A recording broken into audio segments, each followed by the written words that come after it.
Latvia यूरोपीय union का member है और शेंगन एरिया में शामिल होता है। लेटविया के वीजे पर आपको 26 शेंगन कंट्री में जाने की इजाजत होती है। लेटविया सस्ता तरीन शेंगन मुल्क है जहां कम बजट में आप टूर कर सकते हैं। इसका वीजा अप्रूवल रेट भी बहुत अच्छा है। अगर मैं इसकी सैलरी की बात करूं तो वहां पर एक एवरेज सैलरी जो है वो 1128 यूरो पर मंथ आप अर्न करते हो, दिन में 8 घंटे ड्यूटी करके। अगर आप इसका ओवर टाइम लगा ले तो आप ज्यादा पैसे भी अर्न कर सकते हो। अगर मैं इसकी वीजा फीस की बात करूं तो सिर्फ और सिर्फ 80 यूरो इसकी वीजा की फीस है। आए आज की वीडियो स्टार्ट करते हैं। जल्दी से जो नए देखने वाले व्यूवर हैं वो इस चैनल को सब्सक्राइब करें, बेल आइकन को भी प्रेस कर लीजिएगा ताकि नए आने वाली वीडियो आप लोगों तक जरूर पहुंचती रहे। सरकारी नाम जमहूरिया लटविया है, दारुल हुकूमत रेगा है, महल्ले वकूफ बाल्टिक रीजन में है। एस्टोनिया, इस्थोनिया, रूस और बेलारूस से सरहदें इसकी मिलती हैं। आबादी इसकी 19 लाख है। सरकारी जुबान लिटोवियन है। करेंसी यूरो है। मजहब 80% ईसाइयत है। निजाम हुकूमत जमहूरी है। शरह खानगी इसकी 100% है। मुआशरत तरक्की पजीर है।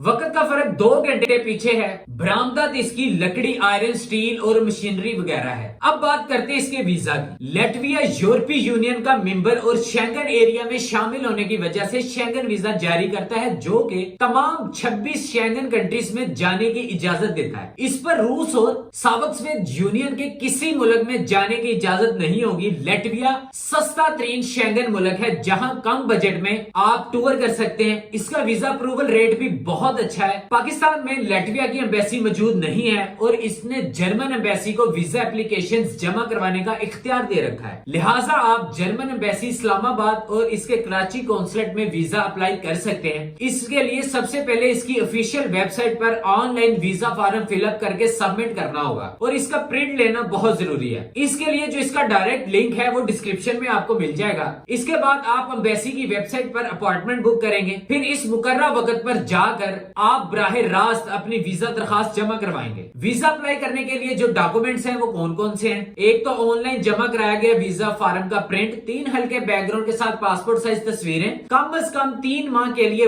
वैलिड आपका पासपोर्ट होना चाहिए। मैं हर वीडियो में कहता हूं कि अगर आपका पासपोर्ट 3 महीने के लिए वैलिड पड़ा है, जस्ट उसकी 3 महीने रहते हैं एक्सपायरी में, चल तो जाएगा, लेकिन और पंजाबी से कहते हैं कि गिल्ली जगह पे पैर नहीं रखना। तो आपने बाद में भी तो उसको रिन्यू करवाना है, पहले ही करवा ले तो बेहतर है। आखिरी 2 पुराने पासपोर्ट अगर आपके पास मौजूद हो तो लेट्स सपोज के अगर आपका कोई पासपोर्ट एक्सपायर हो गया, वो अगर पुराने पासपोर्ट आपके पास हैं तो ठीक है, अदरवाइज आपका कोई पासपोर्ट एक्सपायर नहीं हुआ तो आपने जो एक ही बनाया था वही आपका लेके जाएंगे। नादरा से जारी शुदा FRC आपको चाहिए होगी जो फैमिली रजिस्ट्रेशन सर्टिफिकेट होता है। बैरून मुल्क रहने वाले रिश्तेदारों की फहरिस्त अगर रहते हैं तो ठीक है, अदरवाइज कुछ जरूरी नहीं है कि रहते ही हो। आप अपने हकीकी क्वाइफ दर्ज करने का बयान हल्फी वो आपको चाहिए होगा। शेंगन मुमालिक के लिए कारआमद कम से कम 30,000 यूरो मालियत की ट्रैवल हेल्थ इंश्योरेंस पॉलिसी जो के दौरे के दौरान कोरोना समेत किसी भी बीमारी की सूरत में, इलाज और हादसाती मौत की सूरत में आपके लोहेकीन की अमदाद के काम आएगी। ये पॉलिसी 3 से 4,000 रुपए में मिल जाती है। ये जो है वो करवा लेनी लाजमी होती है। इसका बहुत फायदा हो जाता है। अल्लाह ना करे आपके साथ कोई ऐसा हादसा हो जाता है या कोई आपको बीमारी लग जाती है कोई, या बीमार हो जाते हैं तो उसके लिए ये चीज बहुत बेहतर होती है। ये चीज लाजमी होती है, ये लाजमी करवा लें तो बेहतर है। उसके बाद एयर टिकट मुख्तसर स्टे के लिए रिटर्न और कंफर्मेशन के साथ आपको चाहिए होगी पिछले बैरूनी दौरों के का बयान हल्फी। अगर आपने पीछे कोई टूर किया है तो आपको उसका बयान हल्फी चाहिए होगा। वीजा फीस की रसीद और कोरोना वैक्सीन सर्टिफिकेट चाहिए होगा। अपने टूर के दौरान अखराजात के लिए माकूल रकम की मौजूदगी का प्रूफ आपके पास होना चाहिए, यानी कि 6 माह की बैंक स्टेटमेंट और जायदाद के मलकीती प्रूफ आपके पास होने चाहिए। अगर आपका अपना कारोबार है तो इनकम टैक्स के कागजात, रजिस्ट्रेशन और चैम्बर ऑफ कॉमर्स का सर्टिफिकेट आपको चाहिए होगा। नौकरी की सूरत में 3 माह की सैलरी स्लिप्स और मंजूर शुदा छुट्टी का सर्टिफिकेट। उसके बाद होटल बुकिंग या स्पॉन्सर की तरफ से रहायश का बंदोबस्त, उसका लेटर चाहिए होगा। वीजा फीस की बात करते हैं। वीजा फीस पाकिस्तानी रुपए में जमा होती है, लिहाजा यूरो का पाकिस्तानी रुपए में हिसाब करके आप अपने साथ लेके जा सकते हैं। जर्मनी में जो लॉन्ग टर्म वीजा है उसके लिए जो उसकी फीस है वो 80 यूरो मुकर्रर की है। 6 साल से कम उम्र बच्चे वो फीस नहीं देंगे। जो आपने फीस देनी है उसको आप जो है वो पाकिस्तानी रुपए में कन्वर्ट करके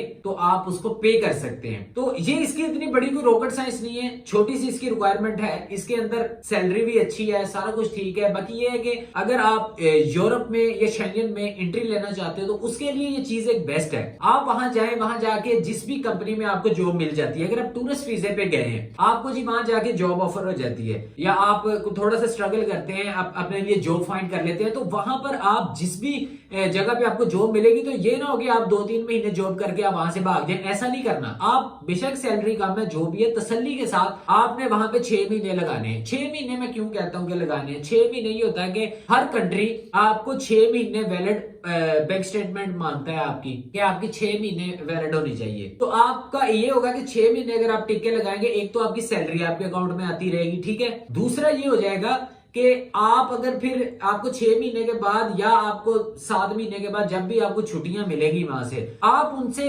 कंपनी से अपना एनओसी ले सकते हैं। आप उनको कह सकते हैं कि मैं किसी अदर कंट्री में ट्रैवल करना चाहता हूं, लिहाजा मुझे मेरा एनओसी दिया जाए। तो कंपनी आपको आपका एनओसी देगी। उसमें ये होगा कि एक तो आपके पासपोर्ट के ऊपर शेंगन वीजा लगा होगा, दूसरा ये होगा कि आपकी बैंक स्टेटमेंट भी होगी, तीसरा ये हो गया कि आपके पास बैलेंस भी, जाहिर सी बात है सैलरी आ रही है तो वो बैलेंस भी आपके पास होगा। चौथा ये हो जाएगा कि आपके पास एनओसी भी आ जाएगी, और आप एनओसी लेके आप बाकी के छोटे मोटे जो भी डॉक्यूमेंट्स हैं, शेंगन वीजा की सबकी रिक्वायरमेंट एक ही होती है, ये जो मैंने बताई है, ये सारा कुछ आप अपने साथ अटैच करके अपने कागजात ओके करके आप फ्रांस का अप्लाई कर सकते हैं, आप रोमानिया अप्लाई कर सकते हैं, आप इटली अप्लाई कर सकते हैं, आप हंगरी अप्लाई कर सकते हैं, आप जर्मन जा सकते हैं, आप पोलैंड जा सकते हैं, आप पुर्तगाल जा सकते हैं। आपका जहां पे दिल कर सकता है आप वहां पे ट्रैवल कर सकते हैं। अच्छा, आप लेट्स सपोज के वहां पे ट्रैवल पे चले गए, ठीक है, आप गए, अब वहां जाके नया मुल्क, स्ट्रगल आपको शुरू से करनी पड़ेगी। अगर आपका कोई दोस्त या रिश्तेदार को वहां पे मौजूद है तो आपके लिए फिर बड़ी आसानी हो जाएगी, ठीक है।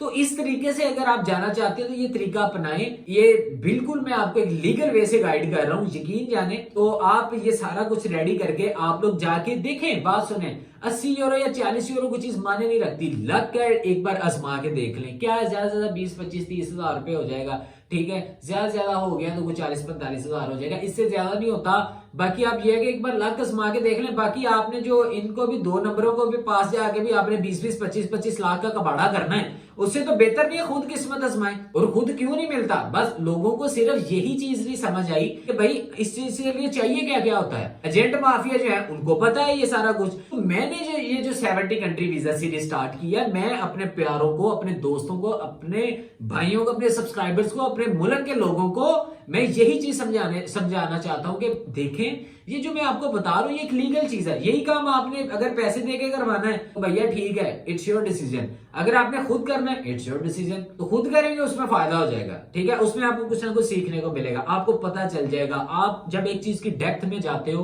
तो आपको बहुत सारी लॉग फाइल्स मिलती हैं वहां पे। या आप फिर देखते हो कि यार मैंने अगर रिजेक्ट हो जाता है, अल्लाह ना करे, तो आप देखते हो कि यार पिछली बार मैंने जो भंड मारे मैं नेक्स्ट नहीं मारूंगा, मैं इस गलतियों को प्रूव करूंगा और मैं फिर जाके अप्लाई करूंगा। जहां 25-25 लाख भी देने, वहां 2 बार रिजेक्ट हो गया तो अल्लाह के बंदो, अगर आपका 5-7 लाख में भी आपको वीजा मिलता है तो कहां पे जाती है बात। आप सोचें जरा, चीजों को सोचें, समझें और इन चीजों को अपना रेडी करें, जाके अप्लाई करें, ठीक है ना। बाकी इंशाल्लाह बहुत सारे यार भैया कंट्री के अंदर लेबर शॉर्टेज चल रही है, इस टाइम के ऊपर फायदा उठाएं, वहां जाएं। अगर आपको कोई काम आता है आप अपना आप बनवा सकते हैं वहां पे। वो बंदा ही क्या जो अपनी फील्ड में अपना आप ना बनवाए, वो कोई बंदा है? मैं ऐसे बंदे को कहां शुमार करूं, मैं जिंदों में शुमार करूं कि मुर्दों में शुमार करूं, मुझे ये बताएं। जिंदगी तो बनी है एक अफलाक के ऊपर एक सितारा बनने के लिए, एक उड़ने के लिए। आप लोग एक सितारे हो, एक चमकते हुए सितारे हो, तो आप लोगों को बिल्कुल अप्लाई करना चाहिए। तो इसमें कोई कंप्रोमाइज ना करें, अपने आप के साथ मुखलिस रहें।